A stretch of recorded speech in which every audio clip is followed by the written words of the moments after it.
Mercedes just lost up to nearly 2/10 per lap, instantly, after Ferrari exposed something no one was supposed to find. A hidden engine trick, completely legal, used for 3 races, and powerful enough to decide pole positions without anyone noticing. Until one detail didn't match the data. Not more speed, not extra power, something far more dangerous. The car wasn't slowing down when it was supposed to, and that tiny difference changed everything. Because the moment Ferrari asked one question, the FIA stepped in, and the second they started watching, the entire advantage disappeared overnight. Now Mercedes faces a completely different reality. No hidden edge, no invisible boost, just pure performance. And that means one thing: what we thought was dominance is about to be tested for real. At first, it didn't look like a crisis, because when a team like Mercedes performs at the front, people assume it's just engineering excellence, precision, execution, a car operating at the limit. And for 3 races, that's exactly what it looked like. Strong qualifying pace, perfect timing at the end of a lap, a car that always seemed to find something extra when it mattered most. But here's where the illusion begins, because Mercedes wasn't dominating every sector. They weren't untouchable through corners. They weren't clearly faster on every straight. Yet somehow, they kept ending up ahead. And that's where things start to feel different. Because in Formula One, if the advantage isn't visible, it's usually hidden. And the most dangerous advantages are the ones you can't see. The ones that don't show up in obvious data. The ones that don't trigger suspicion immediately. They just exist, quietly, consistently. And that's exactly what was happening here. Because the gain wasn't across the whole lap. It was concentrated, focused, almost surgical. The final meters, the last seconds before the line. That's where Mercedes was extracting everything. And the rest of the grid didn't realize it, because they were looking at the wrong parts of a lap. They were chasing balance, setup, grip, while Mercedes was winning at the very last moment. And that's what made it so powerful. Because if you don't know where you're losing time, you don't even know there's a problem. So session after session, that hidden advantage kept working. Not enough to look suspicious, but enough to make the difference. Enough to control the grid. Enough to shape the narrative. Until one team stopped looking at the big picture and started looking at the detail. The smallest detail. The part of the lap everyone ignores. And that's when everything began to change. Because once you see the pattern, you can't unsee it. And once you understand where the time is coming from, you realize something much bigger is happening. Something that doesn't belong to setup, or driving, or even traditional performance. Something built into the system itself. And the moment that realization hits, the advantage stops being invisible and starts becoming a problem. And that's exactly when curiosity turns into action. Because once Ferrari saw that pattern, they couldn't ignore it. Not in a sport where every thousandth of a second matters. Not in a sport where hidden performance decides everything. So they did what most teams avoid. They didn't try to copy it quietly. They didn't experiment in the background. They didn't keep it internal. They went straight to the FIA, and they asked for clarity. Now, that might sound like a simple move, but in Formula One, it's explosive. Because the moment you ask the FIA a question like that, you force the entire system to respond. You force transparency. You force investigation. And once that begins, nothing stays hidden. The data gets opened. The behavior gets analyzed. Every detail is examined. Not just what is happening, but why it is happening. And that's where everything changes. Because the FIA wasn't just looking at lap times. They were looking at intent, at system behavior, at the exact moment where the car stops following the expected pattern. And suddenly, the anomaly becomes clear. This wasn't random. It wasn't a coincidence. It wasn't a one-off. It was controlled, deliberate, timed perfectly just before the finish line. And that detail changes the entire interpretation. Because now, it's no longer just a clever idea. It becomes something much bigger. A system being used in a way it was never designed for. A safety rule turned into a performance tool. And that's where the FIA has no choice. Because even if the rule isn't technically broken, the consequences are impossible to ignore. Speed differences that drivers don't expect. Moments where one car behaves completely differently from the rest. Situations where prediction disappears. And in Formula One, when drivers can't predict what happens next, that's where danger begins. So the reaction doesn't come as a dramatic ban. It comes as control, precision, surveillance. The FIA starts monitoring everything. Every shutdown, every trace, every signal in the data. And from that moment on, the trick is no longer invisible. It's exposed, not to the public, but to the only people that matter. And that's enough, because once something is being watched, using it becomes a risk, a serious one, a risk of losing lap times, of penalties, of damaging the entire weekend. And no team at that level takes that chance. So just like that, an advantage that was shaping qualifying disappears completely. But here's where the story takes its most important turn.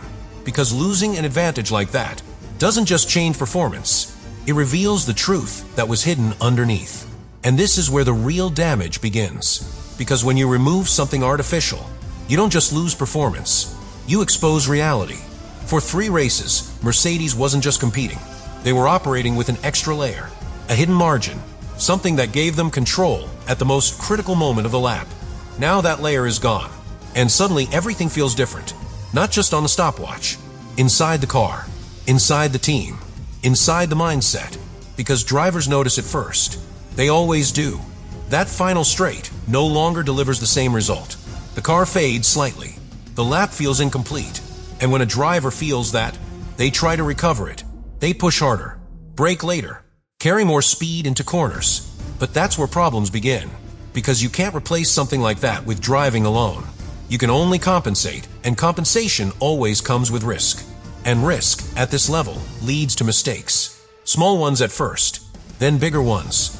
And suddenly, the performance you thought you had starts slipping away.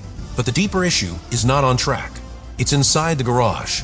Because now the engineers face a problem they didn't have before. They have to find time that was never truly part of the car.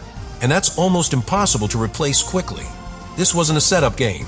It wasn't something you adjust overnight. It was built into the behavior of the system itself.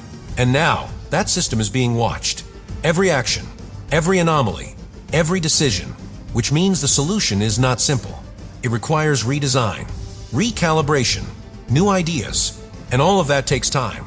Time they don't have. Because while Mercedes is trying to recover, other teams are doing something very different. They're moving forward, with clarity, with confidence. Because for them, nothing changed. No hidden advantage lost. No system removed. Their performance stays exactly the same. And in Formula One, that stability becomes an advantage. Not because they suddenly got faster, but because the gap just closed. And when the gap closes, everything changes. Strategy, confidence, momentum. Because now the fight is real. No illusions, no hidden edges, just pure performance. And this is where the pressure shifts completely. Because before, Mercedes controlled the narrative. Now they have to defend it. They have to prove that their speed was real, that their results were deserved, that they can still deliver without what they lost. And that's a much harder challenge. Because proving performance is one thing. Proving it under pressure, after exposure, that's something else entirely. And this is where the entire season can turn. Because if Mercedes struggles now, even slightly, the effect multiplies, confidence drops, decisions become reactive, development loses direction, and suddenly the team that was leading starts chasing. But if they respond correctly, if they adapt faster than everyone else, if they find new performance in a system that is now fully controlled, then this moment becomes something else. Not a weakness, but a test they survived. And that's the final layer of this story. Because this was never just about a trick, or a loophole, or even a ban. This was about what happens when everything becomes real again. No hidden advantages, no invisible gains, no room to hide. Just the car, the driver, the truth. And now, the only question that matters is this. When the illusion disappeared, who was actually ready for reality? And if you zoom out even further, this is where the entire story reveals its true weight. Because moments like this don't just affect one team.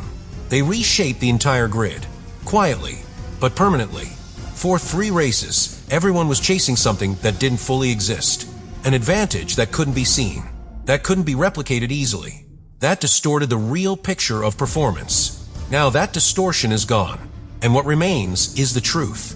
The real gaps, the real strengths, the real weaknesses. And that truth is uncomfortable, because it forces every team to face something they've been avoiding. Where do we actually stand? Not in theory, not in simulation, but on track, against rivals who are now playing by exactly the same reality. And this is where the championship begins to take shape. Because early season narratives are fragile. They're built on limited data, on evolving cars, on incomplete understanding. But when a factor like this disappears, the entire narrative resets. And suddenly, everything becomes more honest, more brutal, more revealing. Because now there are no excuses, no hidden variables, no unexplained advantages, just performance. And performance always tells the truth. So as the next races unfold, what we're about to see isn't just competition, it's correction. A correction of everything we thought we understood. A correction of who we believed was leading, and who was actually closer than it seemed. Because if Mercedes drops even slightly, if Ferrari closes that gap, if another team steps forward, then this moment becomes the turning point. Not just technically, but historically. The point where the season changed direction. And those moments don't happen often. But when they do, they define everything that comes after. Because once the real order is revealed, it's much harder to hide again. Much harder to recover lost ground. Much harder to rebuild momentum. And that's why this is bigger than a band trick. Bigger than a technical directive. Bigger than one team losing an advantage. This is about exposure, clarity, reality. And in Formula One, reality is the one thing no team can escape.